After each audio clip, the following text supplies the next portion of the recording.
Hello, friends.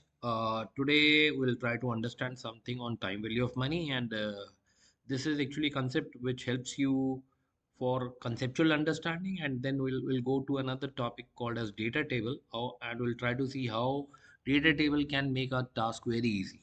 Okay, so in this case, we do have a table at the top. This table is looking into the values. You'll find all values to be less than one. So these values are called as discounting factors.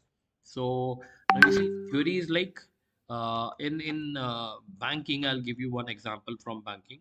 You may deposit some amount of money at a particular rate of interest for a definite period of time, and after that period of time, you expect something in future. Okay, so what you are going to deposit today is going to be called as present value. The time period will be denoted by n. R is going to help you with the concept of rate of interest. FV is your future value or maturity value. Okay, with these three, four things together, we can actually understand this concept of time value of money. So need to understand certain things. Present value is always going to be less than future value. One rule. Second rule is uh, you need to understand present value. I'm drawing it like this. Present value is always less than future value. I'm putting uh, present value on a cell which is lower, and then I'm putting future value in a cell where it is slightly on a higher side. Okay, so need to understand present value is always going to be less than future value. Okay, it depends on your time factor, it depends on your n factor. Present value can be future value if it is in current context we are discussing it. So we need to understand when I'm going to calculate, let me put a question, question mark on my future value. Yani I know my present value, I know my rate of interest, I know my time. These three things are known to me, but I don't know anything about my future value. So, can I calculate my future value? Yes, it can be done. So, you have a simple formula, that is present value needs to be multiplied by compounding factor. CF is compounding factor. Whereas, uh, let's say, reverse this situation. And in second situation, I'm saying that you are aware about your future value, but you don't know anything about your present value. So your time and rate factor, they are known to you. So let me also color them orange. So all three of them, they are known, but the sky blue value, which is present value, is not known to me. And it is having a question mark here. So if I am supposed to calculate my present value, I'm going to use my future value because it is known to me. And then I'm going to multiply it with something called as discounting factor. DF is discounting factor. So what we need to conclude is compounding factor is something which is greater than 1, and discounting factor is something which is less than 1. Hence, when I started this video, I quoted that this table on the left side of our screen is nothing but it is actually a table reflecting or depicting various discounting factor values. Okay, 1, 2, 3, 4, 5. These are number of like it is your time period, n factor. So first year, second year, third year, likewise. And on the other side, in column, you have these rates. Okay. So what we did is like we calculated different discounting factors, keeping n and r factor changing, and keeping these two factors varying in nature. So we calculated it in the form of a table. Now you see what I'm saying is, now if you look this second table, let me highlight this. This table is nothing but it is actually the future value of 1 rupee. Let me tell you very clearly, this is future value of 1 rupee depending on your time factor and depending on your rate of interest. You see, I'm just taking one as a notional value. You can put any value here. So accordingly, you'll get this entire transformation possible. Now you see, we have two things. One is we do have rate. We do on the other side we do have time factor. So we are able to see what will be our maturity value after. Let's say here it is 5 years, after 10 years, after 15 years. So if you understand this small trick, you'll be able to understand very clearly how banks are operating and they're giving interest to their clients. Okay, so let's go in and then do some calculation. Let's put my present value as rupee 100. Let me give a slightly bigger value. 100 rupees is a very notional one. And let me put my time factor as 1 year.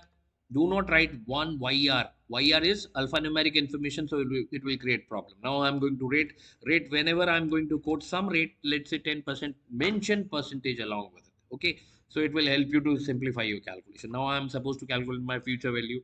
I'm going to use equals to present value multiplied by my compounding factor. This is my formula. Compounding factor is 1 plus r, 1 plus r raised to power. The entire thing is getting closed, raised to power n. Where is raised to power? Raised to power n. N is this value, which is 1. Okay, n is your time period. When you click it, what it means, you will be getting 110 rupee after 1 year from now. So if I'm keeping 100 rupee in a bank deposit for a period of 10 years, and not for 10 years, in this case it is 1 year only. I'm keeping 100 rupee for 1 year, rate of interest is 10%, my maturity value is going to be 110. Now let's go and do this execution, this table creation, okay, using data table. Let me clean it up. Let me clean it up. So, or we can do it again. Let me create this table. Let me copy this table, paste it here, and then let me remove these values so that we are doing it all fresh. So let me take my cursor, this one to somewhat right side.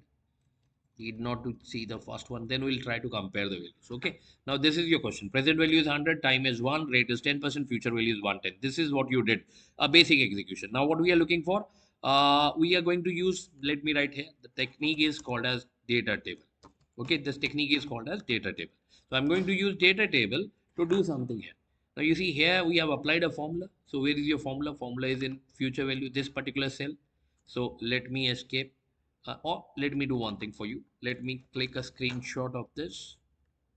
Let me click a screenshot of this and paste it here nearby only, so that control V, when I'm doing escape, control V.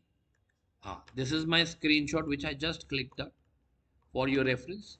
Okay, now you see what I'm going to do is, like, I'm going to simply start my table. This is my table. This is the intersection point which is colored in yellow cell. This cell is very important. You have to mention equals to, give a reference of your output in your first case, what you did. Press enter. You'll get 110 rupees. This is not 110, it is actually a formula. Okay, so formula is mentioned here. You are giving a reference here. So what you need to do is, like, select the entire table. Once you are done with this, select the entire table. We are going to create this entire table in a second. Okay, now once this is done, now you need to go to data tab. From data tab you have to go to what if analysis. In what if analysis you have this technique called as data table. So when I'm doing it, it is asking me for only two information. You see, one is in row, one is in column. Okay, first information is row input cell, second is column input cell. So in row we have percentage, in column we have yes. So now you see, need to understand. Let me bring it here. So what you did in your master formula, I copied a formula here and I am going to replicate for the entire grid. So 110 is rupee, very important. 110 is taken from this area. So while calculating this 110 rupee, what was there in this, like you see in your table, what is it in your row? It is your interest. So row may you have to insert interest. Where is your interest? This rate is depicting my interest. Okay, and then in column what you have period. So in your master table, one is depicting your year. Now when you do this and you press OK, you see your table is ready. Your table is totally ready. Let us see whether there is any value variation or not. Now, what I did is I brought in a slight change, and instead of like you see, we did a calculation for 105, 106, 107. Here it was for 1 rupee computation, and here it is for 100 rupee computation. What is the difference? Only two zeros will be there. So instead of 1.05, it is 105. Hope you're clear on this. Okay, so execution will hardly take few minutes and you'll understand the entire grid creation process, how banks are creating it for their display in their, like, websites or maybe something else. So it is very easy. Once you know this trick, you can do it for your own interest rates and your earning factor. So let